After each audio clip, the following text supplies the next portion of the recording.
जय हिंद साथियों। Antyodaya civil service academy में आपका स्वागत है। आज के इस वीडियो में हम चर्चा करने जा रहे हैं हमारे टेस्ट नंबर 11 के मॉडल आंसर एंड डिस्कशन की। यह टेस्ट हिस्ट्री का हुआ था और ये फुल लेंथ पेपर था। इसमें हिस्ट्री का जो फर्स्ट पेपर है इसके पूरे सभी बिंदुओं को शामिल किया गया था।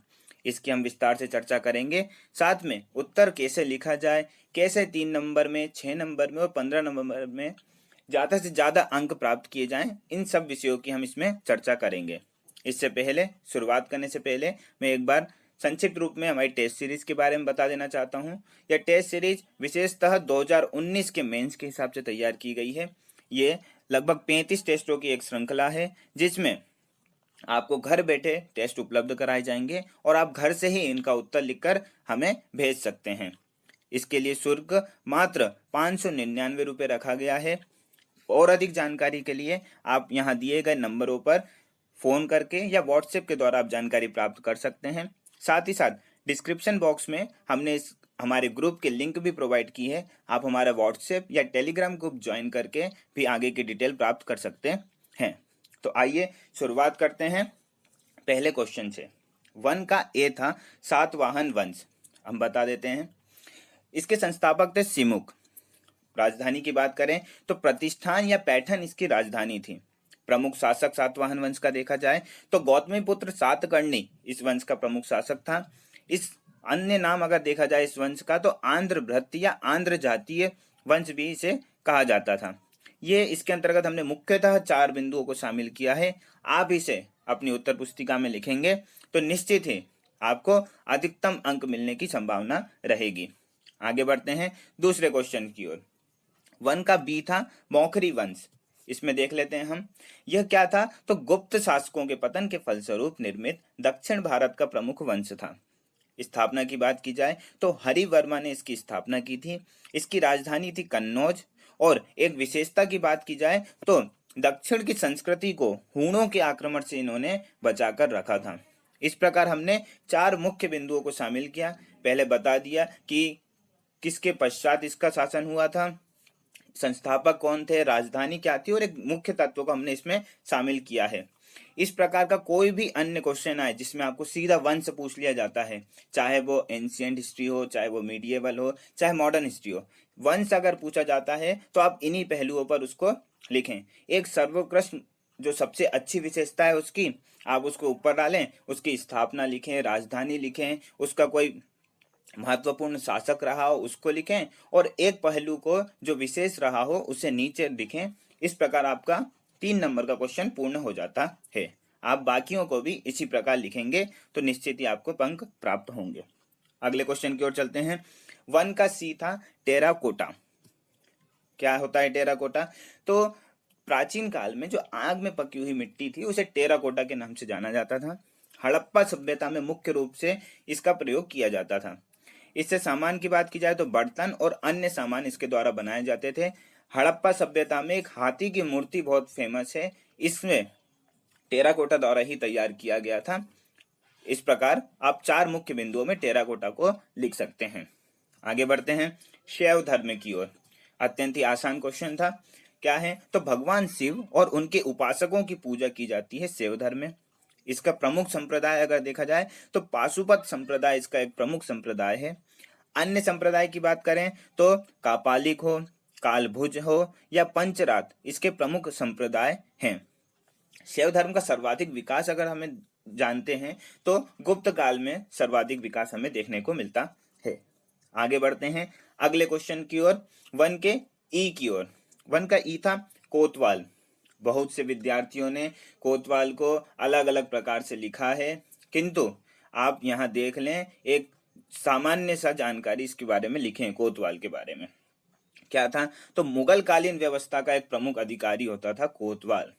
कई विद्यार्थियों ने मौर्य काल लिखा है, कोई गुप्त काल लिख रहा है। आप सटीक जानकारी लिखिए। अगर आपको नहीं पता है तो आप ऐसा बिंदु डालिए ही नहीं, सीधे आप पॉइंट पे आ जाइए। तो इसका संबंध था विधि एवं प्रशासनिक विभाग से। नियुक्ति केंद्रीय प्रशासन द्वारा होती थी और इसका काम जो होता था जैसे सुरक्षा है, ये है, वर्तमान में पुलिस के अनुरूप कोतवाल कार्य करता था। हमें आज भी देखने को मिलता है कई जगहों पर कोतवाल ही कहा जाता है पुलिस ऑफिसर को।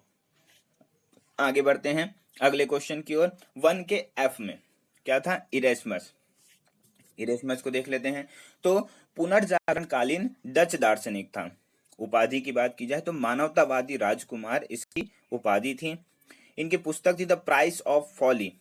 और एक विशेष बिंदु की बात करें तो पादरियों के अनैतिक जीवन, ईसाई धर्म की कुरीतियों, इन दोनों पर इन्होंने प्रहार किया था। यहाँ पर इरेस्मस दिया गया है। पुनर्जागरण काल के कोई भी विद्वान हो, कोई भी व्यक्तित्व हो, चाहे वो दांते हो, चाहे वो पेट्रॉर्क हो, राफेल हो, ये सभी पुनर्जागरण काल के जो व्यक्तित्व रहे हैं सभी इंपॉर्टेंट हैं। और हर बार इनको परीक्षा में एक न एक क्वेश्चन पूछा ही जाता है 3 नंबर में। आप इन्हें विशेष रूप से तैयार करके रखिए। पिछले टेस्ट डिस्कशन में हमने लगभग 10 व्यक्तित्व को, पुनर्जागरण काल के व्यक्तित्वों को 3 नंबर के हिसाब से जमा के रखा है। यदि आप अन्य कई साधनों से नहीं देख पा रहे हैं तो आप इसकी हमने डिस्क्रिप्शन में लिंक भी दे दी है पिछले टेस्टों की, आप उसमें जाके देखेंगे तो आपको पुनर्जागरण काल के लगभग 10 से 12 व्यक्तित्व आपको देखने को मिल जाएंगे। आपको अगर आप प्रीवियस ईयर पेपर देखेंगे तो आपको स्पष्ट हो जाएगा कि 3 नंबर में यदि सर्वाधिक इंपॉर्टेंट कुछ है वर्ल्ड हिस्ट्री से तो वो पुनर्जागरण काल के व्यक्तित्व ही हैं। आप इस तरीके से 4 मुख्य बिंदुओं में इनको लिखिए, आपका आंसर कंप्लीट हो जाएगा। आगे बढ़ते हैं। अगला क्वेश्चन था हमारा 1 का जी, शक्ति पृथक्करण का सिद्धांत। ये भी वर्ल्ड हिस्ट्री का ही क्वेश्चन था। आगे बढ़ते हैं, देख लेते हैं क्या है। तो राज्य की सुशासन से संबंधित मॉडल था यह। इसके प्रतिपादक थे मॉन्टेस्क्यू, जो कि एक फ्रेंच दार्शनिक थे। सिद्धांत क्या था इसमें? तो वर्तमान जो व्यवस्था है हमारी, जैसा कि विधायिका होती है, कार्यपालिका है और न्यायपालिका का विभाजन जो है, इसी के द्वारा शक्ति पृथक्करण के सिद्धांत द्वारा ही बताया गया है। और मॉन्टेस्क्यू ने ये क्यों कहा था? तो इन सबकी जो अलग अलग विधायिका है, कार्यपालिका है, न्यायपालिका है, इन सबकी स्वतंत्रता के लिए ये सिद्धांत दिया था। और वर्तमान में यह वैश्विक रूप से ज्यादातर देशों में यही विद्यमान है। आगे बढ़ते हैं 1 के एच की ओर। सीता अध्यक्ष। सीता अध्यक्ष एक बार पेपर में भी प्रीवियस ईयर में पूछा गया क्वेश्चन है, आप देख लीजिए। तो मौर्यकालीन प्रशासन के 18 तीर्थों में से एक सीता अध्यक्ष को माना जाता था। राजकीय भूमि का ये संरक्षक होता था। इसका कार्य होता था भूमि पर कर लगाना, कर को एकत्रित करना एवं राजकीय भूमि का संरक्षण करना इसके प्रमुख कार्य थे। इस प्रकार आप सीता अध्यक्ष को लिखेंगे तो आपका आंसर पूरी तरह कंप्लीट हो जाएगा। कार्यों में हमने एक साथ लिख दिया है कि भूमि पर कर लगाना, उसे एकत्रित करना और राजकीय भूमि का संरक्षण करना। आप एक के नीचे एक पॉइंट वाइज इसे लिखेंगे तो और भी अच्छा रहेगा। आगे बढ़ते हैं अगले क्वेश्चन की ओर। 1 का आई क्या थे? रामानंद। रामानंद के बारे में देख लेते हैं। तो मध्यकालीन भक्ति आंदोलन के ये महान संत रहे हैं। समर्थक देखा जाए तो ये वैष्णव धर्म के प्रमुख समर्थक थे। उत्तर भारत में भक्ति आंदोलन के प्रचार का श्रेय रामानंद को ही जाता है। इनके शिष्य थे, मुख्य शिष्यों की बात की जाए तो कबीर और रैदास इनके प्रमुख शिष्य थे। इस प्रकार रामानंद को हम देख लेते हैं। रामानंद के साथ साथ भक्ति आंदोलन और सूफी आंदोलन हमारे जो मीडिएवल इंडिया है उसकी दृष्टि से बहुत ही इंपॉर्टेंट है। कई बार क्वेश्चन पूछा भी गया है। आप उन्हें भक्ति आंदोलन क्या है, उनके क्या कारण रहे हैं, उनके उदय के कारण क्या रहे हैं, इस संदर्भ में आप 6 नंबर में क्वेश्चन तैयार करके रखिए, उसके भी पेपर में आने की संभावना बनी रहती है। आगे बढ़ते हैं 1 के जे की ओर। सुभद्रा कुमारी चौहान।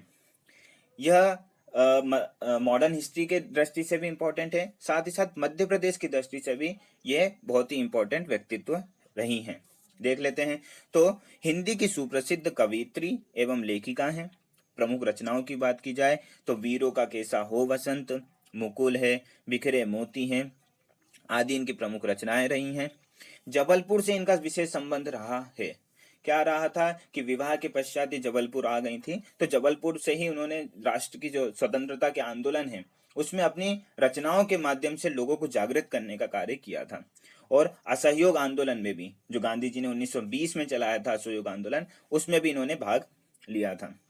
क्या होता है, कुछ विद्यार्थियों ने आंसर जरूर लिखा है। उन्होंने क्या लिख दिया कि हिंदी की सुप्रसिद्ध कवियत्री एवं लेखिका हैं और उनके प्रमुख रचनाओं को बता दिया है।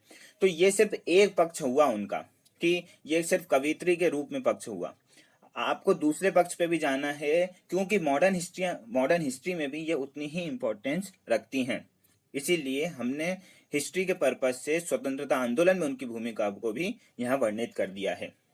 बाकी असहयोग आंदोलन की बात की जाए तो पिछले टेस्ट में हमने असहयोग आंदोलन को 6 नंबर में अलग से देखा था, उसके क्या पक्ष रहे हैं, क्या नकारात्मक पहलू रहे हैं, इन सब की चर्चा की थी। यदि आपको वह क्वेश्चन तैयार ना हो तो आप पिछले वाले टेस्ट में जाकर इसे देख सकते हैं। आगे बढ़ते हैं। 1 के की ओर सुनहरा फरमान, ये क्या है? तो गोलकुंडा के सुल्तान द्वारा अंग्रेजों के लिए जारी किया गया यह फरमान था। 1632 में इसे जारी किया था और इसका जो मुख्य शर्त यह थी कि अंग्रेज द्वारा 500 पेगोड़ा दे दिए गए थे गोलकुंडा के शासक को, और गोलकुंडा के सरकार शासक ने यह कह दिया था कि आप जो भी बंदरगाह से आप व्यापार करना चाहते हो आप स्वतंत्रता पूर्वक व्यापार कर सकते हैं। यह था आपका सुनहरा फरमान। अगले क्वेश्चन की ओर चलते हैं। 1 के एल की ओर तोसामारू घटना। यह इतना कठिन क्वेश्चन तो नहीं था, लेकिन फिर भी लोगों ने इसे कामागाटा मारू समझकर, बहुत से स्टूडेंट ने कामागाटा मारू समझकर इसे लिख दिया है। आप ध्यान से पढ़िए, कामागाटा मारू घटना और तोसामारू घटना दोनों ही अलग अलग घटनाएं हैं, आप इन्हें देख लीजिए। तोसामारू घटना क्या थी? तो इसका अन्य नाम था सिंगापुर क्रांति। ये घटित हुई थी 1914 में। क्या हुआ था? तो इसके प्रमुख अगर बात की जाए नेतृत्व करता तो भाई परमानंद और लाला हरदयाल थे। हुआ ये था, घटना ये घटित हुई कि जो गदर पार्टी के सदस्य थे वह भारत की ओर जब आ रहे थे तो बीच में जहाज से वो सिंगापुर रुके। सिंगापुर में जो भाई परमानंद थे उन्होंने एक एकदम जोशीली स्पीच दी, जिसके बाद क्या हुआ कि जितने भी पार्टी के वहां सदस्य बैठे हुए थे उन सब में एक जोश जागृत हो गया और अंग्रेजों के विरुद्ध उन्होंने क्या कर दी थी, एक प्रकार से विद्रोह हो गया था वहां। इसी घटना को तोसामारू घटना कहा जाता है। बहुत से विद्यार्थी उसमें कामागाटा मारू जोड़ रहे हैं, जबकि कामागाटा मारू कनाडा से संबंधित है। इसका घटना कनाडा से कोई संबंधित नहीं है, आप इसे ध्यान रखिए। ये छोटी छोटी गलतियां आपके नंबरों को कम करती हैं, तो विशेष रूप से इन्हें ध्यान रखिए। अगले क्वेश्चन की ओर चलते हैं। 1 के एम की ओर। 1 का एम था लॉर्ड डलहौजी। लॉर्ड डलहौजी क्या है? तो 1848 से लेकर 1856 तक भारत के गवर्नर जनरल रहे थे। इनके मुख्य कार्यों की बात की जाए तो हड़प का सिद्धांत इन्होंने दिया था। सभी जानते हैं कि 1857 की क्रांति का एक सबसे प्रमुख कारण था हड़प का सिद्धांत या व्यपगत का सिद्धांत। और क्या बात करें इनके कार्यकाल की, तो भारत में रेलवे का प्रारंभ भी जो 1853 में पहली बार रेलवे चली थी वो इन्हीं के कार्यकाल में। देख लीजिए आप, 1848 से लेकर 1856 तक का कार्यकाल था, तो 1853 में जो रेलवे चली थी इन्हीं के समय चालू हुई थी। डाक तार का प्रारंभ किया जाए चाहे, और अवध का विलय भी 1857 में एक विशेष घटना रही थी। आगे बढ़ते हैं तो सार्वजनिक निर्माण विभाग जो अपन PWD देखते हैं उसका भी निर्माण इन्हीं के शासनकाल में हुआ था। यहाँ सिर्फ हमने लॉर्ड डलहौजी दिया है, और लॉर्ड डलहौजी देने का उद्देश्य ये है कि आप इसके अलावा भी जो भी प्रमुख आपके गवर्नर जनरल या वायसराय रहे हैं आप उन्हें भी 3 नंबर के हिसाब से तैयार करके रखेंगे। क्या होता है, कभी आपका लॉर्ड विलियम बेंटिक पूछ लिया जाता है। लॉर्ड विलियम बेंटिक तो 15 नंबर में भी पूछा गया है। इसके अलावा लॉर्ड कैनिंग हो जाए, चाहे वो लॉर्ड कर्जन हो, है ना, कर्जन तो हमने पिछले टेस्ट में भी आपको दिया था। तो हमारा उद्देश्य ये है कि आप एक क्वेश्चन से लगभग 5 से 6 क्वेश्चन को आप कवर कर सकते हैं इस तरीके से। तो आपके लिए ये गवर्नर जनरल जो भी मुख्य रहे हैं 8 से 10 आप उन्हें निकाल लीजिए, और उनके बारे में यदि ज्यादा इंपॉर्टेंट रखते हैं वो तो 6 नंबर के हिसाब से, नहीं तो कम से कम 3 नंबर के हिसाब से तो आप उसे तैयार करके जरूर रखिए। आगे बढ़ते हैं 1 के एन की ओर। अष्ट महास्थान। अष्ट महास्थान क्या थे? तो महात्मा बुद्ध से जुड़े 8 स्थानों को अष्ट महास्थान कहा जाता है। ये कौन कौन से स्थान थे? सांची हुआ, लुम्बिनी, सारनाथ, गया, राजगृह, कुशीनगर, वैशाली और सांकल्य। ये प्रमुख 8 स्थान जो कि जहाँ क्या हुआ था कि महात्मा बुद्ध ने इन सभी स्थानों की यात्राएं की थी। इसीलिए बौद्ध धर्म के लिए ये एक पवित्र स्थल है सभी ये 8, इसीलिए अष्टम स्थान शामिल किया गया है। यह कला एवं संस्कृति की दृष्टि से बहुत इंपॉर्टेंट रखते हैं।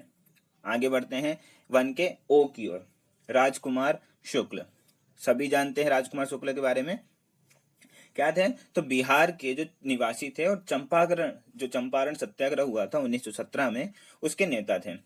तीन कटिया पद्धति के विरुद्ध सत्याग्रह किया था उन्होंने, और गांधी जी के सत्याग्रह के प्रयोग के लिए इन्होंने ही गांधी जी को आमंत्रित किया था कि गांधी जी आप आइए और इस सत्याग्रह में शामिल हों। और गांधी जी का भी यह प्रथम सत्याग्रह था, चंपारण सत्याग्रह। इस दृष्टि से भी राजकुमार शुक्ल बहुत इंपॉर्टेंट होते हैं। इस प्रकार हमारे 3 नंबर के सभी 15 क्वेश्चन कंप्लीट हो चुके हैं। आप इसमें एक विशेष रूप से ध्यान रखिए कि आप ज्यादा से ज्यादा पक्षों को आप शामिल करने की कोशिश कीजिए। होता क्या है, जैसे हमने सुभद्रा कुमारी चौहान को ही देखा, आप सिर्फ उसे कवित्री के रूप में ही आप शामिल कर लेते हैं। ऐसा नहीं है, आप उनके विस्तृत रूप को देखेंगे तो आपके ज्यादा से ज्यादा नंबर मिलेंगे। चलिए आगे बढ़ते हैं 6 नंबर वाले क्वेश्चन की ओर। 2 का जो ए था वो था पुनर्जागरण इटली में ही क्यों प्रारंभ हुआ। हाँ, यहाँ एक बात और मैं दोबारा से आपको दोहराना चाहूंगा कि आप ध्यान रखिए, आपको जो क्वेश्चन नंबर है वो ऐसे ही डालना है, जैसे 2 का ए है, 2 का बी है, 2 का सी है। आप लोग 1 2 3 4 डाल देते हैं, ऐसा क्वेश्चन पेपर में कोई भी नहीं लिखा होता है। आप अगर ऐसा ही लिखेंगे अगर मेंस की कॉपी में, तो आप कोई जो आंसर है वो चेक ही नहीं किया जाएगा। बाद में पछताने से कोई फायदा नहीं है। टेस्ट सीरीज हमेशा सुधार के लिए होती हैं। आप उसमें जितना सुधार हो सकता है आप सुधार करिए, ज्यादा से ज्यादा लिखिए, आप निश्चित ही अच्छी स्थिति में हो जाएंगे जब भी पेपर होगा। आगे बढ़ते हैं। पुनर्जागरण इटली में ही क्यों प्रारंभ हुआ। मैंने पिछले में भी बताया था और हर बार बताता हूँ कि आप 2 लाइन की छोटी सी प्रस्तावना लिखिए, उसके बाद मुख्य पक्ष में आइए और 2 लाइन में आप उपसंहार लिख दीजिए। 6 नंबर का एक पूरा फॉर्मेट तैयार हो जाता है और आप इसे 1 पेज कम से कम लिखें। यदि आपके पास ज्यादा बिंदु है तो आप उसे 1 और आधे पेज में ले जा सकते हैं। ऐसा नहीं है कि आप 2 पेज में आप 6 नंबर वाले क्वेश्चन ही लिख रहे हैं। ऐसा ना हो कि आगे चल के आपके 15 नंबर वाले क्वेश्चन भी इसके चक्कर में छूट जाए। देख लेते हैं क्या हुआ। तो मध्यकालीन अंधकार समाप्त कर प्राचीन गौरव को पुनः स्थापित करने की उदित चेतना ही पुनर्जागरण है। तो हमने यहाँ प्रस्तावना में छोटा सा बता दिया कि पुनर्जागरण क्या है। कितना अच्छी लाइन है कि अंधकार समाप्त किया था और प्राचीन गौरव को पुनः स्थापित करने का कार्य ही पुनर्जागरण है। ठीक है, आगे बढ़ते हैं। अब इटली में ही क्यों हुआ, तो पहला था इटली की भौगोलिक स्थिति। क्या था, भूमध्य सागर के समीप होने के कारण यूरोप और एशिया दोनों के ही व्यापारी का आगमन यहाँ से होता था। जब व्यापारी आना जाना होता था तो इनके नगरों को इससे लाभ हुआ। ठीक है, अगले बिंदु की ओर चलते हैं। अगला बिंदु था व्यापारिक समृद्धि। क्या है, तो इटली के फ्लोरेंस नगर हो, वेनिस हो आदि नगरों को जो अरब व्यापारी आए थे, अरबों के ज्ञान का भी इन्होंने लाभ उठाया था, इसीलिए पुनर्जागरण हुआ। अन्य बिंदुओं की बात करें तो कस्तुनतुनिया का पतन, यह एक बहुत बड़ी घटना रही थी। क्या हुआ था, तुर्कों ने वहां अधिकार कर लिया था, तो वहां के जो विद्वान थे, नजदीकी क्षेत्र इटली होने के कारण अपने साहित्य और अन्य उपलब्धियों के साथ में कस्तुनतुनिया के जो व्यक्ति थे, विद्वान थे, वो सब इटली में ही आकर बस गए थे। इस वजह से भी इटली का बहुत रूप से विकास हुआ और पुनर्जागरण प्रारंभ हुआ। अगला पॉइंट देख लेते हैं, रोमन साम्राज्य सभ्यता की जन्म स्थली। चाहे कोई भी आप बड़े बड़े व्यक्तित्व देख लीजिए, दांते देख लीजिए, पेट्रॉर्क देखिए, लियोनार्डो दा विंची देखिए, ये सभी विद्वान लोगों ने वहां की रोमन सभ्यता की जन्मस्थली रही थी और वहां लोगों को क्या किया था, जागरूक करने का कार्य किया था। अगला बिंदु देख लेते हैं, शिक्षा पर बल। पोप तथा अन्य विद्वानों ने लौकिक शिक्षा पर बल दिया। क्या था, पहले वर्तमान में क्या चल रहा है उससे कोई संबंधित नहीं था शिक्षा, तो इन्होंने वर्तमान संदर्भ में शिक्षा की उपयोगिता को इन्होंने बताया था। आगे बढ़ते हैं और 2 लाइन का उपसंहार लिख देते हैं। क्या कि उपरोक्त सभी परिस्थितियों ने पुनर्जागरण के इटली से ही प्रारंभ होने पर जोर दिया। इस प्रकार आपका 6 नंबर का आंसर पूरी तरह कंप्लीट हो जाता है। हमने इसमें देख लिया 2 लाइन की प्रस्तावना, मुख्य बिंदुओं 5 मुख्य बिंदुओं को देख लिया और 1-2 लाइन की हमने उपसंहार लिख दिया। यह सबसे अच्छी विधि है, इसमें आपको अधिकतम अंक मिलने की संभावना रहती है। आइए अगले क्वेश्चन की ओर चलते हैं। अगला क्वेश्चन था 2 का बी, रूसी क्रांति के कारणों का वर्णन कीजिए। क्या है कारण, 1917 में घटित हुई रूसी क्रांति जिसके परिणाम स्वरूप कहीं नहीं है, ये कहीं है, कई सामाजिक आर्थिक राजनीतिक परिवर्तन देखने को मिलते हैं। उनके मुख्य कारण निम्नलिखित हैं। देख लेते हैं आगे क्या है कारण। क्रांति के कारणों को हम 3 प्रकार से देखेंगे। यहाँ देखिए एक फ्लो डायग्राम आप अगर बना देंगे ऐसा तो आपको नंबर ज्यादा और मिलता है और कॉपी चेकर को आसानी से चीजें दिखती हैं। आप बता दीजिए बीच में की क्रांति के कारण, एक तरफ लिख दीजिए दीर्घकालिक कारण, दूसरी तरफ तात्कालिक कारण। तो ये दो मुख्य पहलुओं को हम दिखा देंगे। इससे क्या है, आसानी से हमारी जो चीजें हम दिखाना चाह रहे हैं वो कॉपी चेकर को दिख जाएंगी। क्या है दीर्घकालिक कारण? तो जो निरंकुश एवं स्वेच्छाचारी शासन व्यवस्था थी वो हुई। क्या था कि जो आप रूस का व्यवस्था देख रहे हैं, आप रूस की व्यवस्था देखेंगे तो वहां क्या था कि निरंकुश शासक का राज था। तो इसने कारण जो लोगों को क्रांति करने के लिए जागरूक किया। साथ ही साथ रूस और जापान के मध्य युद्ध हुआ 1905 के पहले ही, मतलब ये 1917 से पहले ही ये क्रांति 1905 में भी हो चुकी थी। साथ ही साथ भ्रष्ट एवं अयोग्य नौकरशाही, राजा तो साथ में था ही, साथ में नौकरशाही भी भ्रष्ट थी। सामाजिक एवं आर्थिक असमानता थी, कुछ वर्ग तो बहुत अच्छी स्थिति में थे, दूसरे वर्ग बहुत गंदी स्थिति में थे। कृषकों की दयनीय स्थिति थी। ठीक है, अन्य बिंदुओं को देखा जाए और तो जारशाही राजतंत्र था, सामाजिक विचारधारा का विकास। तो इन सभी ये क्या रहे, दीर्घकालिक परिणाम रहे। दीर्घकालिक परिणाम से तात्पर्य ये है कि इन सब बिंदुओं ने एकदम से नहीं, ये बहुत पहले समय से चली आ रही चीजें थी जिनका थोड़ा थोड़ा प्रभाव आराम देखने को मिलता है और बाद में जाके क्रांति में प्रमुख कारण सिद्ध होते हैं। अब देख लेते हैं तात्कालिक कारण। तात्कालिक कारण वह कारण है कि जो एकदम आग में घी का कार्य किया जिसने, वो था प्रथम विश्व युद्ध में रूस की भागीदारी। जैसे ही प्रथम विश्व युद्ध में रूस ने भागीदार हुआ, आपको समय पता ही है कि 14 से 18 के बीच युद्ध चला था। इसी बीच में 1917 में रूस की क्रांति भी हो गई थी। इस प्रकार आप तात्कालिक कारण को लिखेंगे तो अच्छा आंसर देखने को मिलेगा। अंत में फिर 2 लाइन हम लिख देते हैं कि इस प्रकार उपयुक्त सभी कारणों ने मजदूर एवं किसानों को क्रांति करने के लिए प्रेरित किया। चलते हैं अगले क्वेश्चन की ओर। अगला क्वेश्चन था हमारा 2 का सी, हड़प्पा सभ्यता का आर्थिक जीवन। जी, हड़प्पा सभ्यता का आर्थिक जीवन के साथ साथ आप हड़प्पा सभ्यता के सामाजिक जीवन, हड़प्पा की नगरीय व्यवस्था हो, ठीक है, इसके अलावा आप ऋग्वेदिक काल का सामाजिक आर्थिक जीवन और उत्तर वैदिक काल का सामाजिक आर्थिक जीवन, ये सभी क्वेश्चन आपके लिए इंपॉर्टेंट है। इसी दृष्टि से हमने यहाँ हड़प्पा सभ्यता का आर्थिक जीवन शामिल किया है। इसमें हम वो सभी पहलुओं को शामिल करेंगे। आप सभी क्वेश्चन में उन पहलुओं के हिसाब से लिख देंगे तो आपका आंसर कंप्लीट हो जाएगा। देख लेते हैं तो क्या है, तो हड़प्पा जो काल था विश्व की प्राचीनतम सुनियोजित नगरीय व्यवस्था थी। इसका आर्थिक जीवन निम्न है। सभी को पता है कि प्राचीनतम नगरीय सुनियोजित जो नगरीय व्यवस्था थी वो सिंधु घाटी सभ्यता या हड़प्पा सभ्यता में ही देखने को मिलती है। तो इसी आधार पर हमने अपनी प्रस्तावना बना दी है। मुख्य पक्ष में आ जाए तो कृषि व्यवस्था। सभी जानते हैं कि हड़प्पा सभ्यता की सबसे प्रमुख विशेषता वहां की कृषि थी। तो जुते हुए खेत हों, वो थे कहाँ के, कालीबंगा के। यहाँ हमने लिखा जुते हुए खेत और कालीबंगा, आप कालीबंगा को ब्रैकेट में लिख देंगे तो अलग से दिखेगा।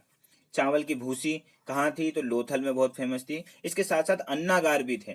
इन्होंने आर्थिक रूप से भी मजबूत किया। कृषि प्रधान अर्थव्यवस्था थी। चलते हैं अगले पॉइंट की ओर, व्यापार और वाणिज्य। हड़प्पा सभ्यता का जो व्यापार था वो आंतरिक और बाहर दोनों, आंतरिक से आसे देश के अंदर और बाहरी भी चलता था। मेसोपोटामिया की मोहरें हमें मिलती हैं लोथल में। ठीक है, लोथल एक बंदरगाह था, तो मेसोपोटामिया की मोहरें हमें आसानी से वहां देखने को मिलती है। इसी से पता चलता है कि वहां पर बाहरी व्यापार भी हुआ करता था।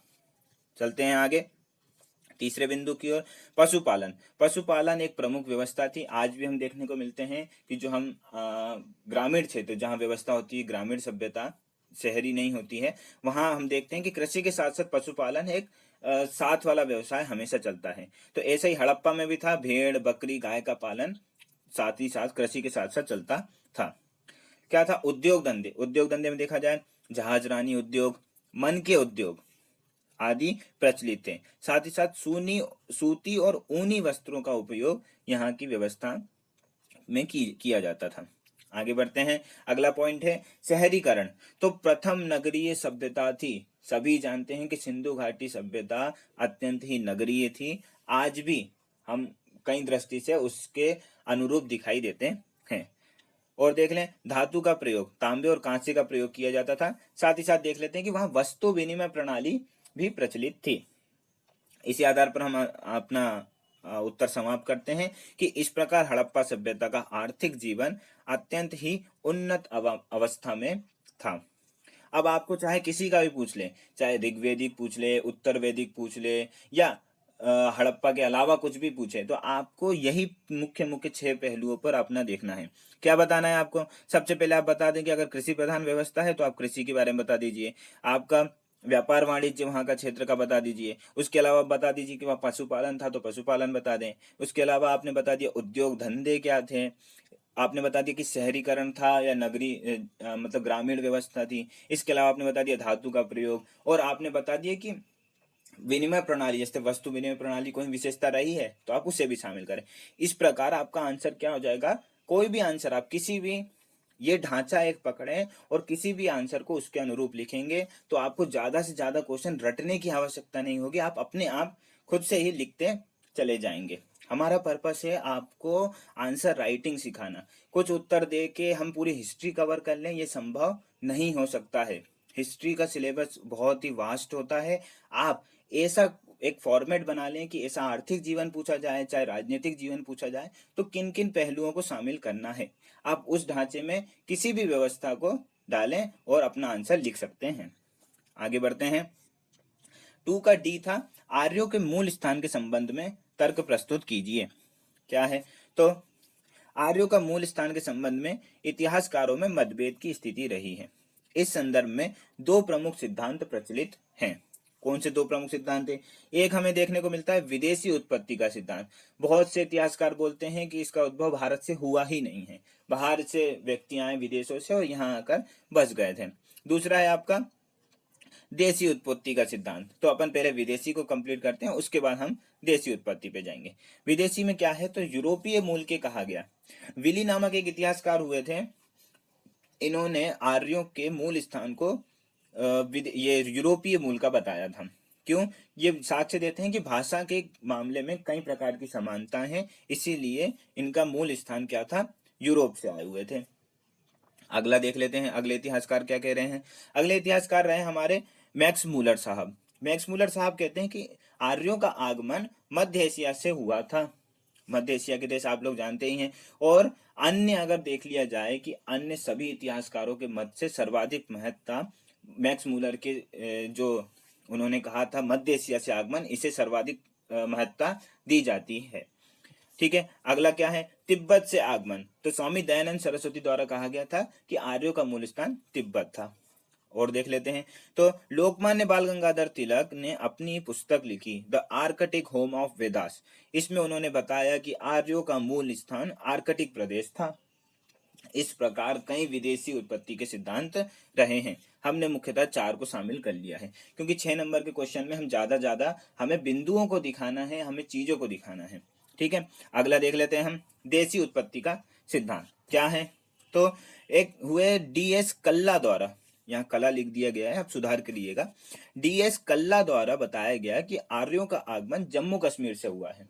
जाहिर सी बात है देशी उत्पत्ति का सिद्धांत यहाँ लागू हो जाता है, क्योंकि भारत में ही इसका उद्भव दिख रहा है।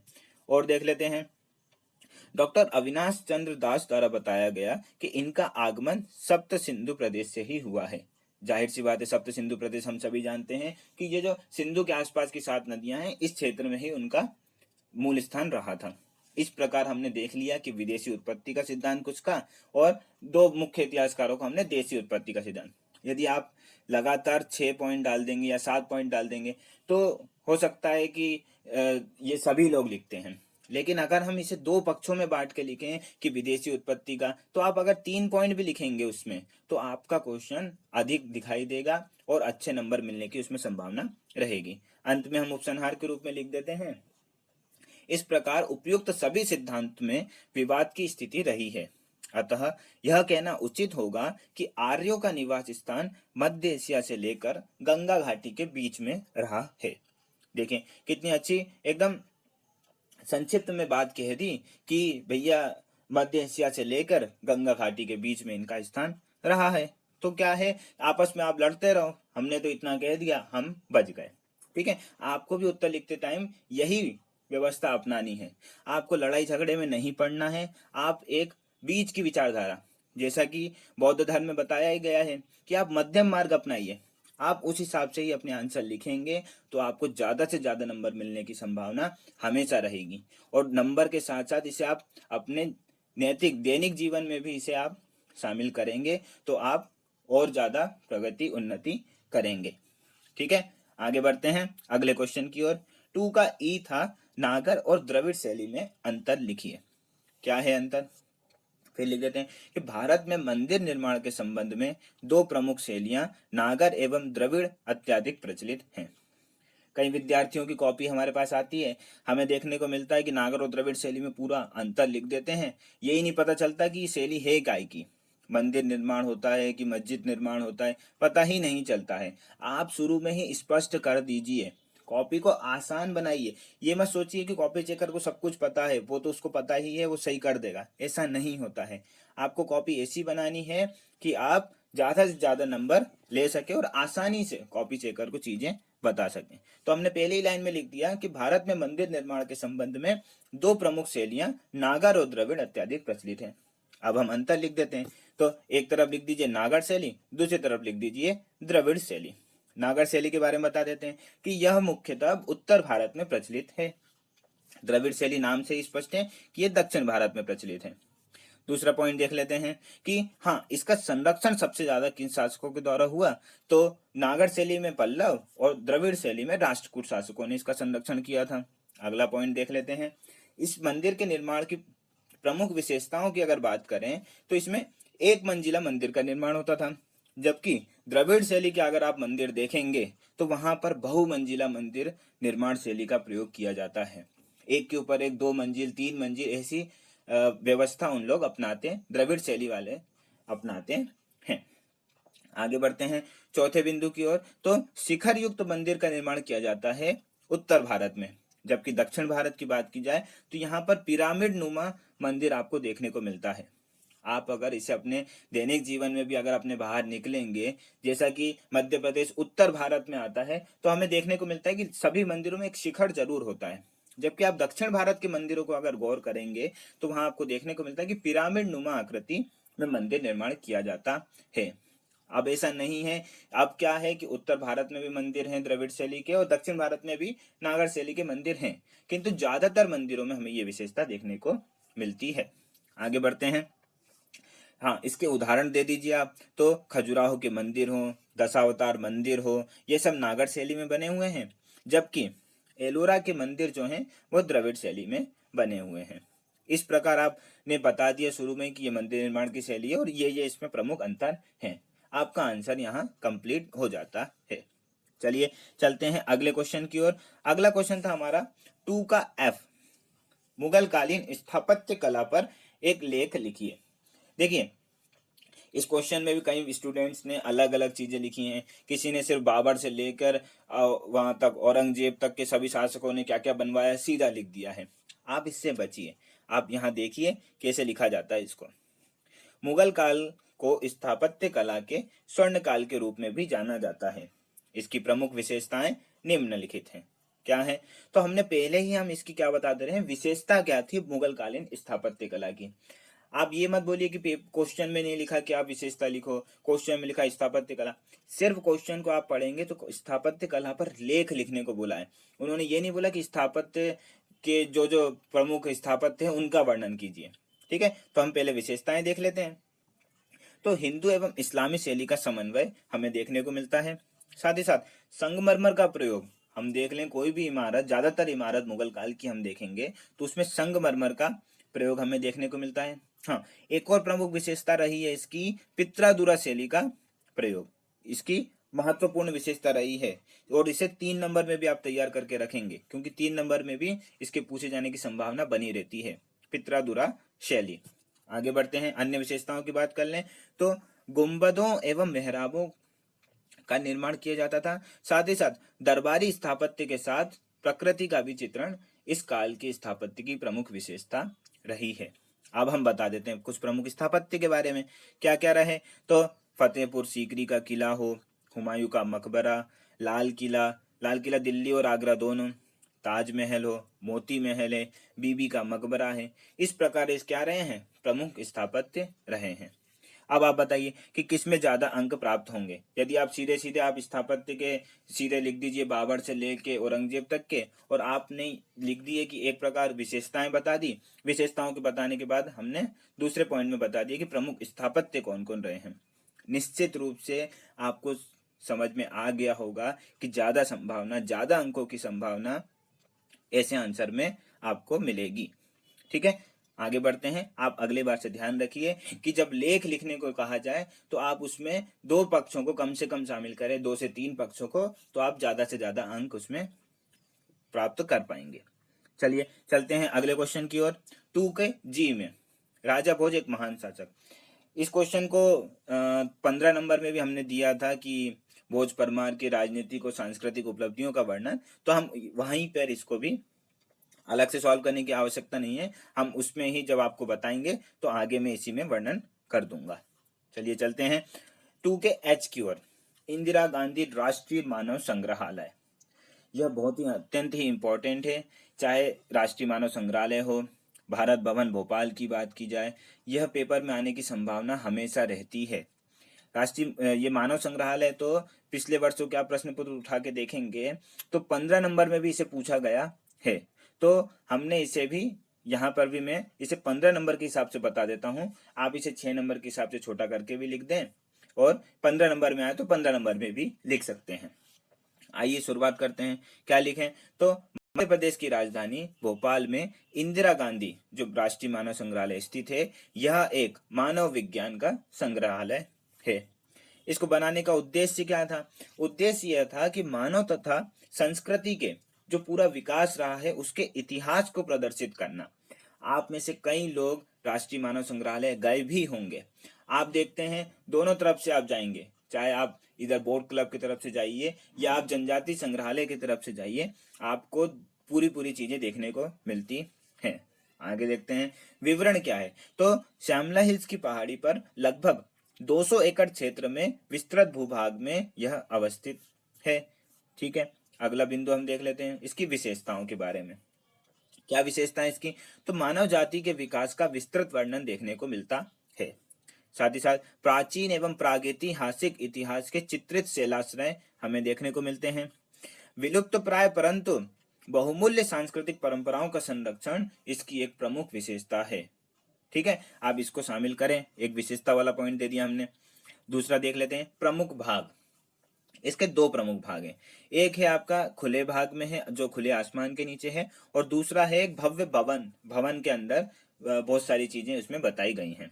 तो सबसे पहले अपन देख लेते हैं कि जो आपका मुक्ताकाश प्रदर्शनी है, अर्थात जो खुले आसमान के नीचे हमें देखने को मिलता है उसमें क्या क्या दर्शाया गया है। तो मुक्ताकाश प्रदर्शनी में भारत की विविधता को दर्शाया गया है।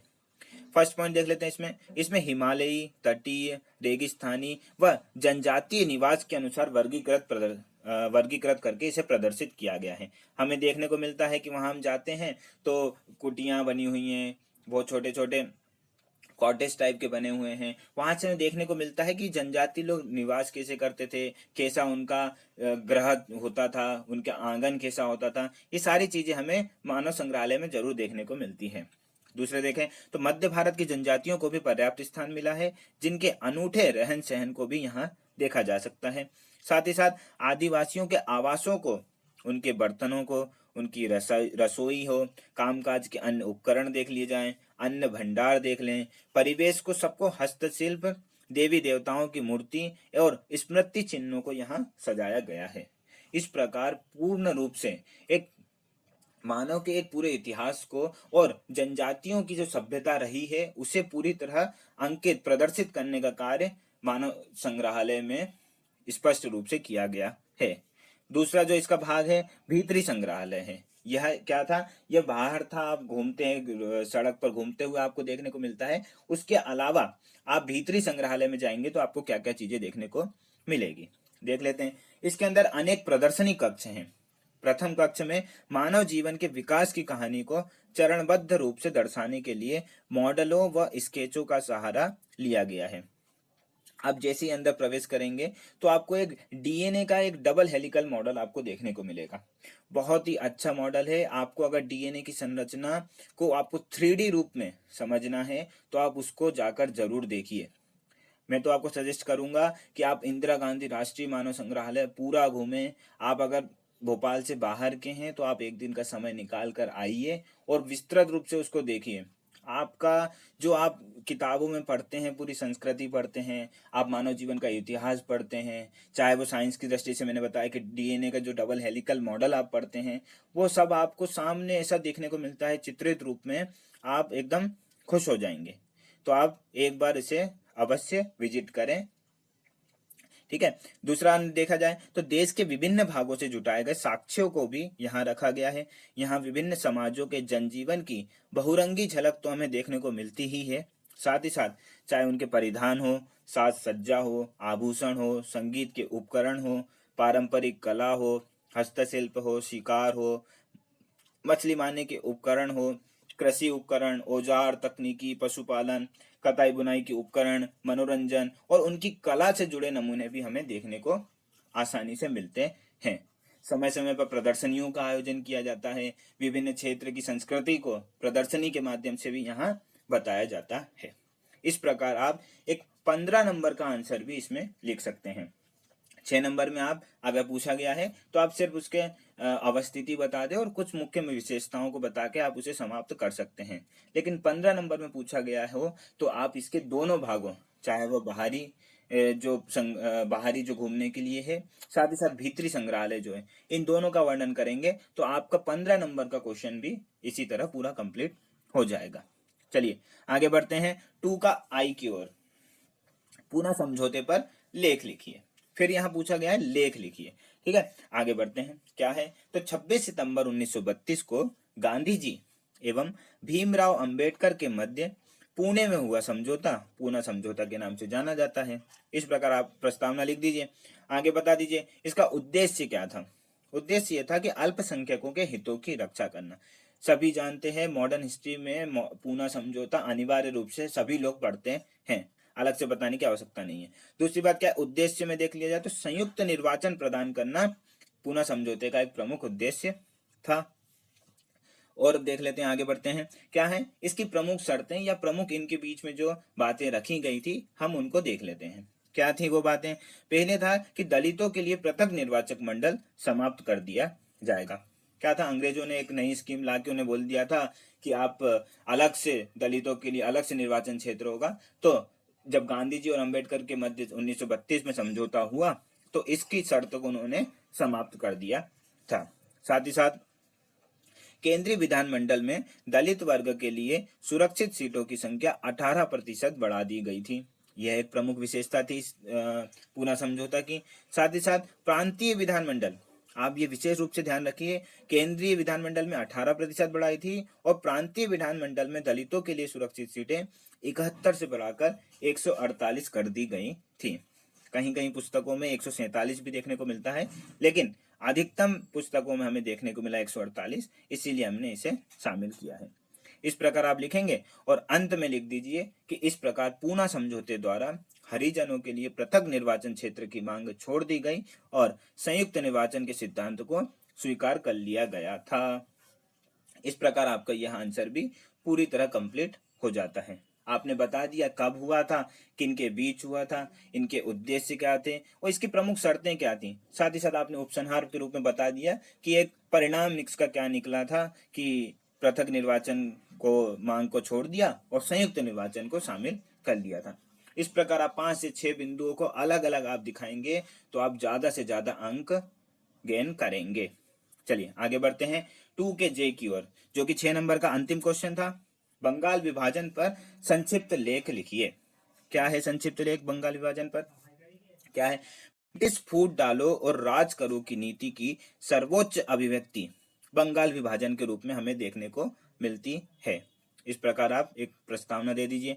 आगे लिख दीजिए कि कब हुआ था, उद्देश्य क्या थे और क्या हुआ था इसके अंतर्गत। क्या है तो हुआ था ये 16 अक्टूबर 2005 को। उद्देश्य ये थे बंगाल प्रांत के अत्यधिक बड़ा होने के कारण प्रशासनिक कार्य में बाधा आ रही थी, उन्हें समाप्त करना। दूसरी बात, प्रशासनिक अव्यवस्था से आपराधिक मामले और लूटपाट की बढ़ती घटनाएं जो हो रही थी उसे कम करना। यह कर्जन द्वारा बताए गए कारण थे बंगाल विभाजन को करने के। सभी लोग जानते हैं कि बंगाल विभाजन की अंग्रेजों द्वारा बताए गए कारण और भारतीय या वास्तविक जो उद्देश्य थे वो अलग अलग थे। तो यहाँ जो हमने शामिल किया है ये कर्जन द्वारा बताए गए थे। अब हम वास्तविक उद्देश्यों को भी देख लेते हैं। क्या थे वास्तविक उद्देश्य?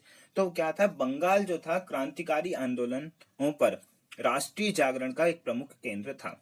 साथ ही साथ हिंदू मुस्लिम एकता का भी प्रमुख केंद्र था और राजनीतिक गतिविधियों व कांग्रेस पर नियंत्रण स्थापित करना बंगाल विभाजन का एक प्रमुख उद्देश्य था और वास्तविक उद्देश्य भी यही थे इसके बंगाल के विभाजन के। तो हमने दोनों पक्षों को इसमें शामिल कर दिया कि अंग्रेजों का उद्देश्य क्या था और वास्तविक उद्देश्य उन्होंने क्या बताए थे। आप लिखें, आगे बढ़ते हैं। परिणाम क्या हुआ? बंगाल विभाजन का परिणाम सभी जानते हैं कि बंगाल का दो भागों में विभाजित हो गया था।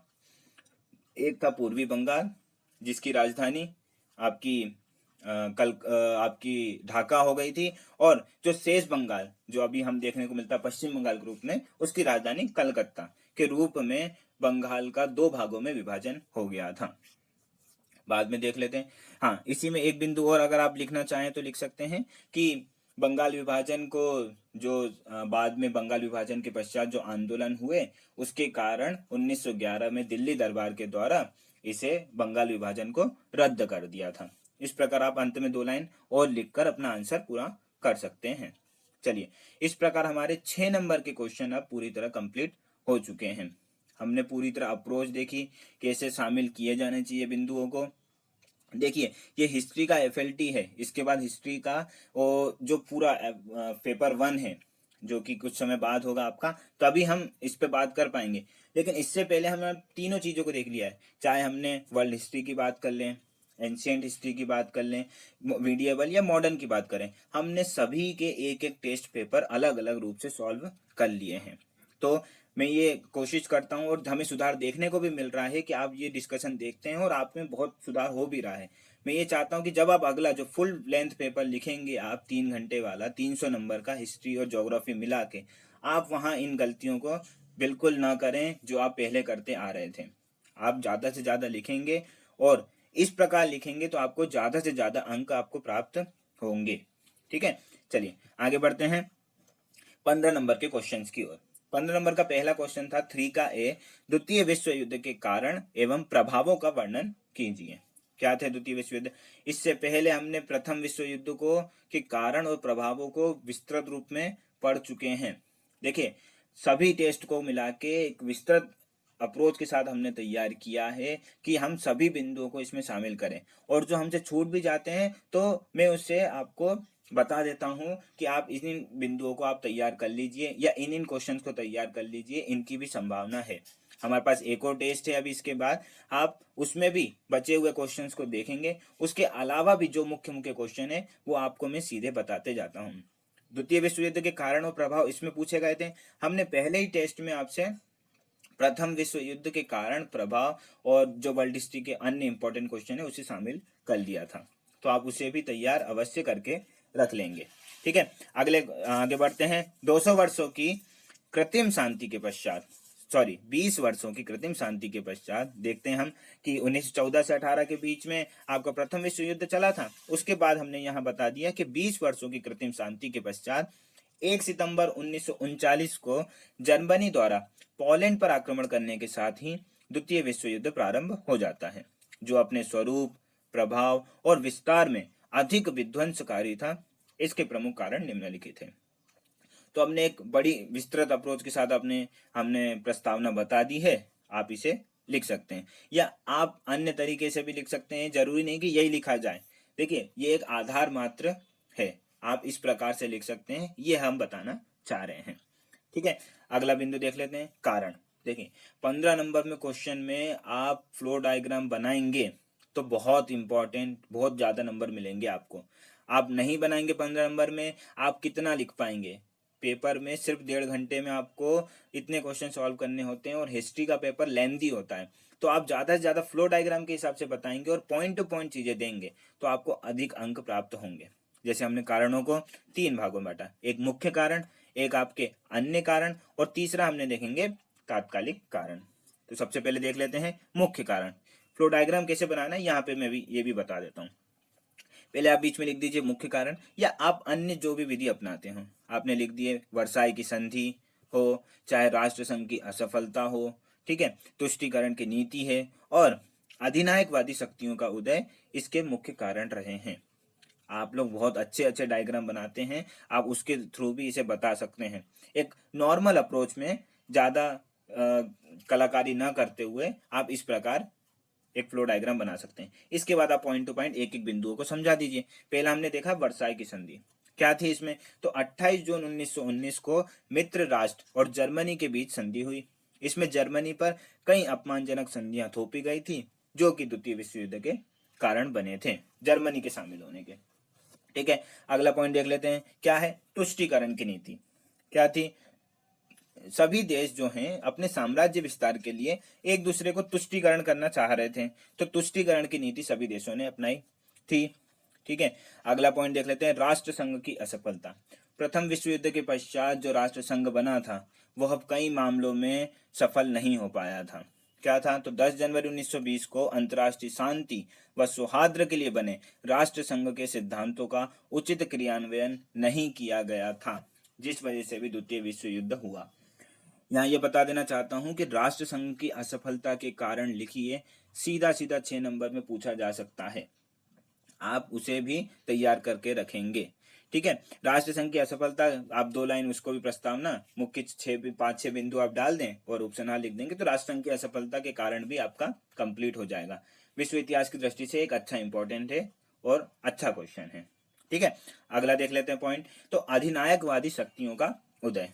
क्या हुआ था, इटली हो गए, जर्मनी हो गए, जापान, इन सब ने मिलकर क्या बना लिया, एक त्रिगुट बना लिया था और लड़ने के लिए आतुर हो गए थे। ठीक है, तो द्वितीय विश्व युद्ध का ये भी कारण बना। ठीक है, अन्य कारणों में देख लेते हैं। अन्य कारण में सबसे पहले देखते हैं वैश्विक आर्थिक मंदी। हुआ यह था 1929 में अमेरिकी स्टॉक एक्सचेंज के पतन ने अमेरिका सहित सभी यूरोपीय देशों को आर्थिक मंदी में डाल दिया, जिसने बेरोजगारी, असुरक्षा और अस्थिरता को जन्म दिया। सभी लोग जानते हैं कि जब वैश्विक मंदी आती है तो बेरोजगारी की स्थिति आएगी, बेरोजगारी होगी तो असुरक्षा और अस्थिरता को भी जन्म दिया जाता है। तो जो 1929 में अमेरिकी स्टॉक एक्सचेंज हुआ था, इससे विश्व भर में एक आर्थिक मंदी छा गई थी, जिसके कारण भी द्वितीय विश्व युद्ध हुआ। ठीक है, अगला देख लेते हैं, निःशस्त्रीकरण की असफलता। मतलब शस्त्र को जो शांत कराना चाहते थे, शस्त्र को कम से कम बनाएं, कम से कम देश लोग शस्त्र खरीदें, इसकी जो जो असफल हो गई थी ये नीति। ठीक है, तो इसी को आप लिख देंगे कि वैश्विक निःशस्त्रीकरण के प्रयासों की असफलता ने कई देश को सशक्तिकरण या शस्त्रीकरण करने के लिए मजबूर किया, कि दूसरा देश अगर ये शस्त्र खरीदेगा तो हमें भी शस्त्र खरीदने ही पड़ेंगे, ऐसी भावना विश्व में कई देशों के मध्य आ गई थी और इसी कारण भी द्वितीय विश्व युद्ध हुआ था। ठीक है, अगले क्वेश्चन, अगले पॉइंट की ओर चलते हैं। क्या था, उग्र राष्ट्रवाद की भावना। कैसे, नाजीवाद और फांसीवाद का प्रभाव क्रमशः हिटलर और मुसोलिनी के कारण विभिन्न देशों में बढ़ गया था, इसी कारण भी द्वितीय विश्व युद्ध हुआ। साथ ही साथ यूरोपीय गुटबंदी, सभी लोग जानते हैं क्या, कि मित्र राष्ट्र बन गए थे और कुछ हो गए थे धुरी राष्ट्र। मित्र राष्ट्र में कौन कौन शामिल था, फ्रांस हो, इंग्लैंड हो, अमेरिका हो, सोवियत संघ, ये सभी एक मित्र राष्ट्र करके इन्होंने एक गुटबंदी कर ली थी। और दूसरी तरफ थे धुरी राष्ट्र, कौन कौन थे, जर्मनी, इटली, जापान आदि से मिलकर धुरी राष्ट्र बन गए थे। इन सभी ने मिलकर ये लोग आपस में लड़ लिए, तो इसीलिए यूरोपीय गुटबंदी भी एक प्रमुख कारण रहा था। ठीक है, अब देख लेते हैं तात्कालिक कारण। ठीक है, तात्कालिक कारण में यह रहा कि पोलैंड द्वारा एक डोजिंग बंदरगाह था और पोलिश गलियारा वापस न किए जाने पर जर्मनी ने पोलैंड पर आक्रमण कर दिया, जो कि इसका तात्कालिक कारण बना। ठीक है, तो ऐसा लिख के आप अंत में, हाँ ठीक है, अभी ये सिर्फ एक पोर्शन हुआ है इसका कि द्वितीय विश्व युद्ध के कारण लिखिए, एक पोर्शन बाकी है, प्रभावों का वर्णन कीजिए। ठीक है, 6 नंबर में आपको सिर्फ कारण भी पूछे जा सकते हैं और सिर्फ प्रभाव की, द्वितीय विश्व युद्ध के प्रभाव बस लिखे, तो आप दोनों तरीके से इसको भी तैयार करके रखेंगे। हम प्रभाव देख लेते हैं। प्रभावों को भी हमने मुख्य मुख्य बिंदुओं में ही बांटा है। आप हमेशा हमें देख रहे होंगे, आप इसने पिछले 3-4 टेस्ट हिस्ट्री के ही हो चुके हैं, आप उन्हें देख रहे होंगे कि हम ज़्यादा से ज़्यादा पैराग्राफ राइटिंग से बचते हैं। पैराग्राफ राइटिंग आपको कोई भी नहीं देखने को मिलेगी। पॉइंट टू पॉइंट चीज़ें दीजिए, पॉइंट टू पॉइंट चीज़ें समझ में आनी चाहिए कॉपी चेकर को, आपको ज़्यादा अंक प्राप्त होंगे। ये एकदम सुनिश्चित है आपकी सफलता, अगर आप ऐसे पॉइंट सीधा सीधा आप लिखेंगे तो। ठीक है, तो प्रभावों में देख लेते हैं आर्थिक प्रभाव। आर्थिक प्रभाव क्या रहे? जनधन की अपार क्षति के साथ साथ लगभग 2 करोड़ लोगों की इसमें मृत्यु हुई थी, बहुत बड़ी क्षति थी। ठीक है, युद्ध ऋण में वृद्धि हो गई थी और यूरोपीय प्रभुसत्ता का अंत हो गया। यूरोपीय देश आपस में लड़ लिए और उनकी जो प्रभुसत्ता थी, जो उन्होंने उपनिवेश बना रखे थे या अन्य कई व्यवस्था जिनके थ्रू वो अपने कच्चे माल को प्राप्त करते थे, सब यहाँ ला के उनका धन की अपार क्षति हुई, जिसके कारण उनकी प्रभुसत्ता समाप्त हो गई। भारत की स्वतंत्रता में भी द्वितीय विश्व युद्ध ने बहुत बड़ी भूमिका निभाई थी। आपको याद आती है कि 1942 में जब भारत छोड़ो आंदोलन हो, चाहे वो 1940 के कई प्रस्तावों की बात करें, तो वहाँ हम स्पष्ट रूप से देखते हैं कि भारत के जो क्रांतिकारी थे, भारत के जो लीडर थे, भारतीय लीडर, उन्होंने सीधे कहा था कि हम द्वितीय विश्व युद्ध में भारत के सैनिकों को नहीं भेजेंगे। ठीक है, तो इस प्रकार से क्या हो रहा था, ब्रिटेन की भी प्रभुसत्ता धीरे धीरे भारत से समाप्त हो गई थी।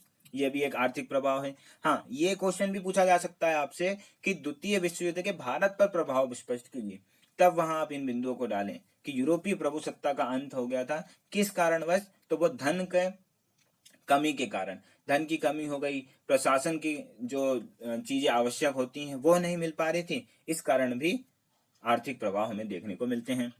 अगले बिंदु की ओर चलते हैं, तो इसके सामाजिक प्रभाव क्या हुआ? शीत युद्ध प्रारंभ हो गया था। इसके पश्चात आज भी हम देखने को मिलते हैं, कई बार शीत युद्ध की स्थिति बनी रहती है। प्रादेशिक शक्तियों का विस्तार हो गया और परमाणु हथियारों का प्रयोग इसमें हुआ। सभी लोग जानते हैं कि द्वितीय विश्व युद्ध के बाद ही जब 1945 में जापान पर परमाणु बमों को गिराया गया था, तो आज भी उसका दंश जापान की जनता झेल रही है, जापान झेल रहा है। ठीक है, तो यह भी एक प्रमुख प्रभाव है और सामाजिक प्रभाव है। ठीक है, आगे बढ़ते हैं राजनीतिक प्रभाव की ओर। तो राजनीतिक प्रभाव में संयुक्त राष्ट्र संघ की स्थापना हुई।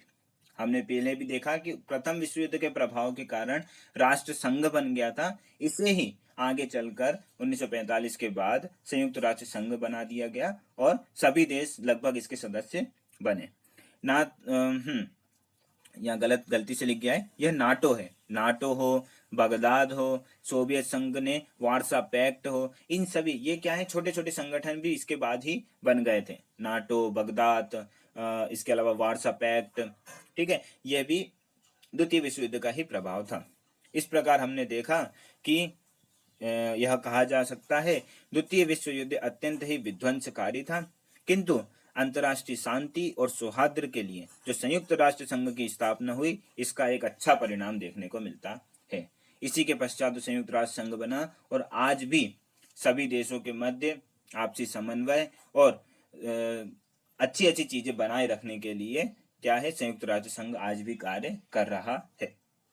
ठीक है, इस प्रकार आप आंसर लिखेंगे। 15 नंबर का आंसर ये पहला हो गया है। ठीक है, अगले क्वेश्चन की ओर चलते हैं। 15 नंबर में ही दूसरा क्वेश्चन 3 का बी था, भोज परमार की राजनीतिक एवं सांस्कृतिक उपलब्धियों का वर्णन कीजिए। ठीक है, भोज परमार की क्या रही हैं? हाँ, अभी जो हमने पीछे क्वेश्चन छोड़ दिया था कि राजा भोज की उपलब्धि, तो आप इससे भी यहाँ देख लेंगे, आसानी से आप कर पाएंगे। ठीक है, आपने मिलिया जुला रूप में क्या लिख दी प्रस्तावना कि परमार वंश के महान शासक तथा सिंधु राज के उत्तराधिकारी पुत्र राजा भोज द्वारा मध्य युग के महान शासकों में एक थे राजा भोज, तथा उन्हें तलवार और ज्ञान दोनों का धनी माना जाता था। ये उनकी बहुत बड़ी विशेषता थी, जो हमने यहाँ लिखा है आपके सामने कि तलवार और ज्ञान दोनों का धनी माना जाता था भोज परमार को। ठीक है, चलिए आगे बढ़ते हैं। क्या है उनकी राजनीतिक उपलब्धियां? 2 पार्ट में था ये क्वेश्चन, एक राजनीतिक उपलब्धियां और एक सांस्कृतिक उपलब्धियां। तो राजनीतिक उपलब्धियों को देख लेते हैं। सबसे पहले देखते हैं कि राजधानी क्या थी उनकी। तो राजधानी उनकी थी धार, उनकी राजधानी थी। धार से पहले उज्जैन उनकी राजधानी रही थी।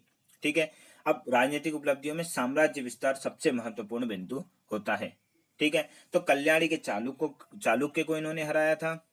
लाट के कीर्तिवर्मन को राजा भोज ने परास्त किया था। एक इंद्र नामक शासक हुए, इनको भी हराया था। ऐसे उन्होंने साम्राज्य विस्तार करते गए थे। कलचोरी शासक धंग देव को हराया। चौहान नरेश हुए एक वीर राम, इन्हें भी परास्त किया था। गुजरात पर विजय प्राप्त की थी। तो ये सब उनके इतनी सारी विजयों से उनका साम्राज्य का अत्यधिक विस्तार हुआ था। तो ये राजनीतिक उपलब्धि उनकी थी। ठीक है, साथ ही साथ क्या हुआ, तो इस प्रकार भोज परमार शासकों ने मध्यकाल में एक सशक्त साम्राज्य की स्थापना की। यह हमने एक पक्ष इसका क्वेश्चन का कंप्लीट कर लिया कि राजनीतिक उपलब्धियां क्या क्या थी। अंत में लिख दिया कि भोज परमार शासकों ने मध्यकाल में एक सशक्त साम्राज्य की स्थापना करी थी। ठीक है, अब देख लेते हैं इसके दूसरा पक्ष जो पूछा था, सांस्कृतिक उपलब्धियां। सांस्कृतिक उपलब्धियां आप सभी जानते हैं क्या होगा, अभिलेख होंगे। तो अभिलेख सभी जानते हैं, चाहे वह उदयपुर प्रशस्ति हो, फल वन अभिलेख हो, नागाई अभिलेख हैं, यह सभी भोज परमार शासकों के द्वारा लिखे गए थे। साथ ही साथ इनकी राज्य की सीमा की बात करें तो वो मालवा हो, कोंकण हो, खानदेश और गोदावरी से मिलती थी। तो विस्तृत एक सांस्कृतिक भूभाग था, विभिन्न संस्कृति इसमें विद्यमान थी। ठीक है, अगले बिंदु की ओर चलते हैं। क्या है, स्थापत्य कला। यह भी संस्कृति में एक महत्वपूर्ण बिंदु रखती है। हम जब कला और संस्कृति का पोर्शन पढ़ते हैं तो वहां हम स्थापत्य कला पढ़ते हैं, इसीलिए इस बिंदु को शामिल किया है। कई बार विद्यार्थियों का, कई स्टूडेंट्स का डाउट रहता है कि सर स्थापत्य कला क्यों आ गई। तो स्थापत्य कला को शामिल करने का कारण यह है कि संस्कृति में बहुत बड़ा योगदान होता है स्थापत्य का। ठीक है, देख लेते हैं स्थापत्य कला क्या क्या थी इनकी। तो भोजपाल या भोपाल, भोपाल नगर ही राजा भोज द्वारा बसाया गया, इसका पुराना नाम भोजपाल ही था।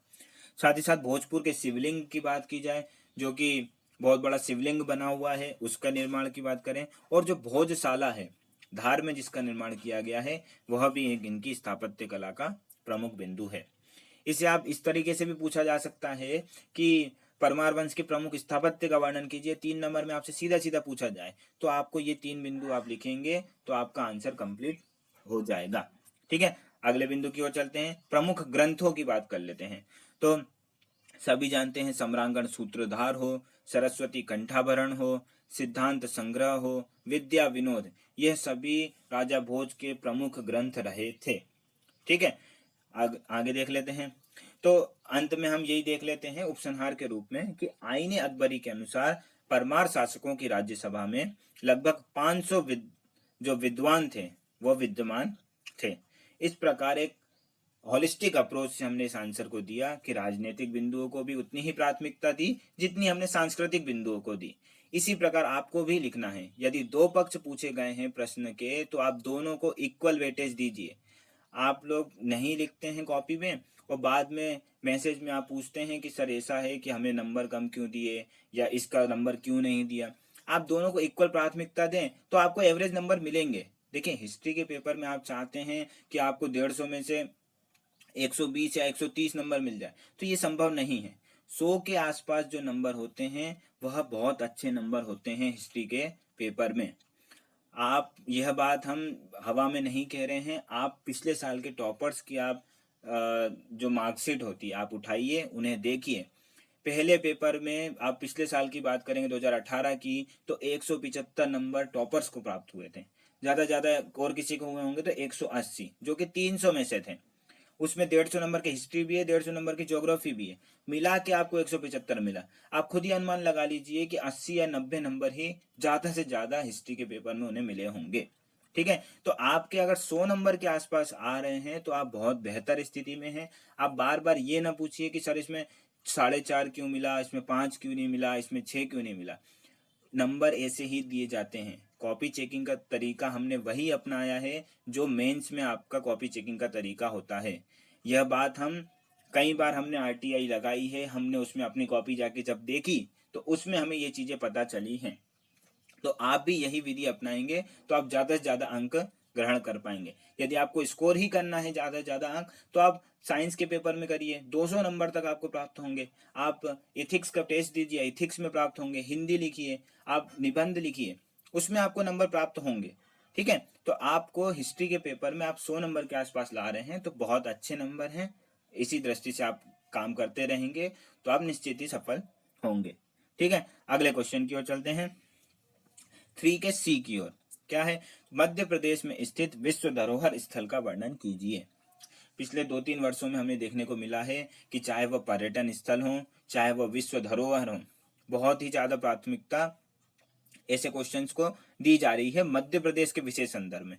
तो आप हिस्ट्री को, जैसे ज्योग्राफी में तो बहुत आता है मध्य प्रदेश से, आप हिस्ट्री को भी, आप मध्य प्रदेश की हिस्ट्री को भी उतना ही महत्व दीजिए। ठीक है, तो आप इस दृष्टि से काम करेंगे तो आपको मिलेगा। ठीक है, इसका देख लेते हैं आंसर क्या, कि मध्य प्रदेश ऐतिहासिक हो, सांस्कृतिक एवं प्राकृतिक रूप से विश्व पटल पर एक महत्वपूर्ण स्थान रखता है। इसी को दृष्टिगत रखते हुए मध्य प्रदेश में 3 विश्व धरोहर स्थल घोषित किए गए हैं, जो कि निम्नलिखित हैं। क्या क्या है? तो सभी को पता है कि अपन ने बता दिया कि ऐतिहासिक हो, सांस्कृतिक हो, प्राकृतिक रूप से मध्य प्रदेश एक विशिष्ट स्थान रखता है, और कई पर्यटन क्षेत्र ऐसे हैं, इसके अलावा भी हैं। तो हमने इससे पहले वाला जो क्वेश्चन पेपर था उसमें हमने सभी पर्यटन, जो मुख्य पर्यटन स्थल थे, उन्हें अलग अलग भागों में बांट के सॉल्व किया था। तो आप उसको जरूर देखिएगा अगर आपने नहीं देखा है तो। ठीक है, आपको नहीं मिलता है, कई बार होता है कि सर हमें मिल ही नहीं रहा है यूट्यूब पे, कहाँ है वो आपका।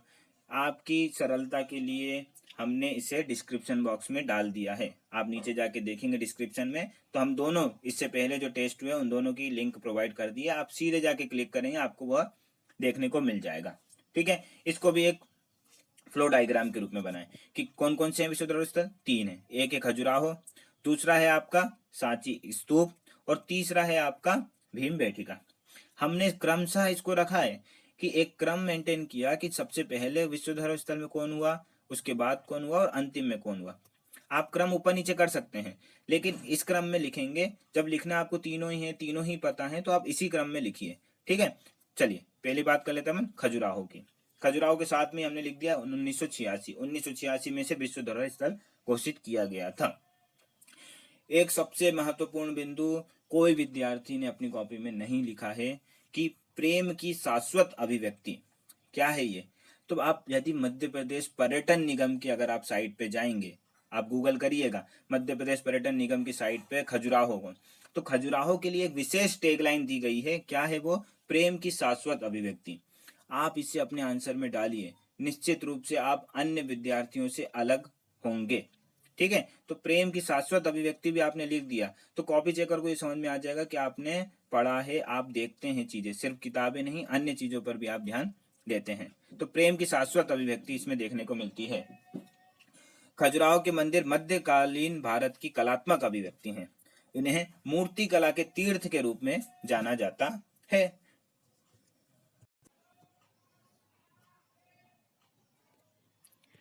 ठीक है, प्रेम की शाश्वत अभिव्यक्ति लिखा, उसके बाद आपने बता दिया कि मध्यकालीन भारत की कलात्मक अभिव्यक्ति है, और इन्हें मूर्ति कला के तीर्थ के रूप में जाना जाता है। एक छोटा सा वर्णन आप वो बता दीजिए कि निर्माण किसने किया, तो चंदेल राजाओं के द्वारा हुआ था। स्थिति देखी जाए तो छतरपुर मध्य प्रदेश में है, और अवस्थिति आप देखेंगे तो बुंदेलखंड में बेतवा नदी के किनारे खजुराहो स्थित है। अब क्या है, अब 3 नंबर में भी ये खजुराहो पूछा जा सकता है। ठीक है, आप इसे 3 नंबर में ये 3 बिंदु आप लिखेंगे और बता देंगे कि ये मूर्तिकला के तीर्थ के रूप में जाना जाता है, आपको पूरे 3 अंक प्राप्त हो जाएंगे। ठीक है, अन्य बिंदु हम देख लेते हैं। तो पश्चिमी, हाँ, इसमें 3 समूहों में मंदिर हैं, पश्चिम हो, पूर्व हो या दक्षिण, तो 3 समूह में प्रमुख मंदिरों को हम यहाँ चर्चा कर लेते हैं। पश्चिमी समूह के मंदिरों में कंदरिया महादेव मंदिर, 64 योगिनी मंदिर, चित्रगुप्त मंदिर, विश्वनाथ मंदिर, लक्ष्मण मंदिर आदि प्रमुख हैं। ठीक है, अन्य मंदिरों में देखा जाए पूर्वी समूह के मंदिरों में सबसे प्रमुख है पार्श्वनाथ मंदिर, आदिनाथ मंदिर। ठीक है, और तीसरा जो समूह है दक्षिणी समूह के मंदिर। ठीक है, इसमें कौन कौन से हैं? चतुर्भुज मंदिर हो, दूल्हा देव मंदिर है, ये सभी क्या है, अपना इंपॉर्टेंस रखते हैं। ठीक है, आप ऐसा नहीं करें, कभी कई बार क्या होता है कि हम आंसर लिखते लिखते हम भूल जाते हैं कि ये पश्चिम में है कि ये पूर्व में है। ठीक है, तो आप ऊपर नीचे थोड़ा बहुत कर भी देंगे तो आप इतना ध्यान नहीं रखा जाएगा, आप लिख सकते हैं। ठीक है, आप छोड़े नहीं, ऐसा नहीं कि आपने पूर्वी समूह लिख दिया और आपने मंदिर ही नहीं डाले। आप भले एक मंदिर लिखिए, 2 मंदिर लिखिए, आप लिखिए लेकिन उसमें। ठीक है, कभी कभार क्या होता है कॉपी चेक करते करते हमें भी इतना याद नहीं रहता है कि कौन सा मंदिर कहाँ है, तो आप इसे लिख के आप बच सकते हैं, ये कोई बड़ी भूल नहीं मानी जाएगी। ठीक है, इस प्रकार हमने खजुराहो के मंदिरों को लिखा। अब हम देख लेते हैं सांची स्तूप को। तो 1989 में कई विद्यार्थी तो इसमें भी बहुत गलतियां करते हैं, किसी को 1986 लिख देते हैं, कई बार 1983 लिख देते हैं, तो आप इससे भी बचिए। ये जो आप सन लिख रहे हैं एकदम एक्यूरेट लिखें। 1989 में सांची स्तूप को विश्व धरोहर स्थल में शामिल किया गया। फिर वही बात, पर्यटन निगम की आप साइट पे जाइए, वहां आपको देखने को मिलेगा सांची स्तूप के साथ में बौद्ध कला का स्वर्ण शिखर। यह टैगलाइन पर्यटन विकास निगम मध्य प्रदेश ने इसे दी है। तो बौद्ध कला का स्वर्ण शिखर आप उसके साथ में लिख देंगे तो आपकी कॉपी अलग से दिखेगी। ठीक है, क्या लिखेंगे? सांची बौद्ध धर्म से संबंधित एक महत्वपूर्ण स्थल है। निर्माण मौर्य शासक अशोक द्वारा 3री शताब्दी में हुआ था। स्थिति है इसकी रायसेन मध्य प्रदेश में, और अवस्थिति की बात करें तो बेतवा नदी के किनारे यह अवस्थित है। 3 नंबर में भी आप इसे लिख सकते हैं सीधा सीधा, निर्माण, अवस्थिति, स्थिति और प्रमुख तत्व। ठीक है, अब देख लेते हैं आगे इसकी क्या विशेषता है। यहाँ 3 प्रमुख स्तूप हैं। एक प्रमुख है जो बीच में है, फिर उसके अलावा 2 अन्य स्तूप हैं जिसमें सारिपुत्र और महामौदगलायन की समाधि को रखा गया है। ठीक है, इसकी जो वेदिका का निर्माण है, स्तूप का पूरा निर्माण, कई बार इसका पुनर्निर्माण हुआ है, तो वेदिका का जो निर्माण है वो शुंग शासकों द्वारा कराया गया था। यहाँ सौंग नहीं है, शुंग शासकों द्वारा कराया गया था। ठीक है, आप ऐसा लिखें और अंत में लिख दीजिए कि इस प्रकार सांची में बौद्ध वास्तुकला के सभी स्थल, चाहे स्तूप हो, चैत्य हो और विहार, सभी सम्मिलित हैं। ठीक है, आपका आंसर यहाँ कंप्लीट हो जाएगा। ठीक है, अगला देख लेते हैं। तीसरा जो आपका स्थल है भीमबेटका, ये वर्ष 2003 में विश्व धरोहर स्थल में शामिल हुआ था। इसका निर्माण प्रागैतिहासिक काल में हुआ था। स्थिति देखी जाए तो रायसेन मध्य प्रदेश में स्थित है। वर्ष 2003 में विश्व धरोहर सूची में शामिल किया गया। इसकी खोज की थी विष्णु वाकणकर जी ने। 1957 में इसकी खोज की गई थी। इसकी विशेषता क्या है? तो गुफा की दीवारों पर भित्ति चित्र बने हुए हैं, शिकार करते हुए चित्र बने हुए हैं, कई पशु पक्षियों के चित्र अंकित हैं। इससे यह हमें जानने को मिलता है कि आदिम काल में ये जो प्रागैतिहासिक काल है, यहाँ पर जो आदि मानव हुआ करते थे, ये किस प्रकार कार्य करते थे, तो उसका एक विस्तृत वर्णन हमें भीमबेटका में देखने को मिलता है। इसीलिए भीमबेटका को विश्व धरोहर स्थल में शामिल किया गया है कि मानव की जो संस्कृति पुरानी रही है उसका ये वर्णन कर रहा होता है। इसीलिए ऐसे ही क्षेत्रों को विश्व धरोहर स्थल में शामिल किया जाता है जिनकी वैश्विक रूप से महत्ता बहुत अधिक होती है। ठीक है, इस प्रकार आप आंसर लिखेंगे, आपका आंसर पूरा हो जाएगा। ठीक है, इस प्रकार आपका यह टेस्ट डिस्कशन पूरा होता है। हमने जो आपको विधियां बताई हैं, आप उस हिसाब से अपना आंसर लिखेंगे, अधिकतम अंक प्राप्त करेंगे। मैं आपको ऑनलाइन टेस्ट सीरीज के बारे में एक बार फिर से बता देना चाहता हूं। आपको यह टेस्ट सीरीज अभी चल रही है, लगभग 10 टेस्ट या 11 टेस्ट हुए हैं। 35 टेस्ट कराए जाएंगे, हिंदी और इंग्लिश दोनों मीडियम में हैं। आपको कुछ नहीं करना, घर बैठे आपको आंसर लिखना है और हमें आपको PDF बना के कॉपी भेजनी होगी। हम उसे आपको चेक करके आपके पास प्रोवाइड करेंगे। उसमें जो जो आपकी गलतियां हैं उन्हें सुधार किया जाएगा। और मॉडल आंसर तो आप देख ही रहे हैं, आप मॉडल आंसर देखेंगे और उससे अपने आप को जो आपकी तैयारी है उसे और गति प्रदान करेंगे। ठीक है, तो इस प्रकार आपने जो वीडियो देखा, इसमें आपको कोई डाउट नज़र आ रहा हो तो आप हमें कमेंट बॉक्स में बता सकते हैं। साथ ही साथ यह वीडियो अच्छा लगा हो तो हमें इसे लाइक और शेयर अवश्य करें। साथ ही साथ हमारे चैनल को अगर आपने अभी तक सब्सक्राइब नहीं किया है तो आप उसे भी सब्सक्राइब अवश्य कीजिए। धन्यवाद। जय हिंद।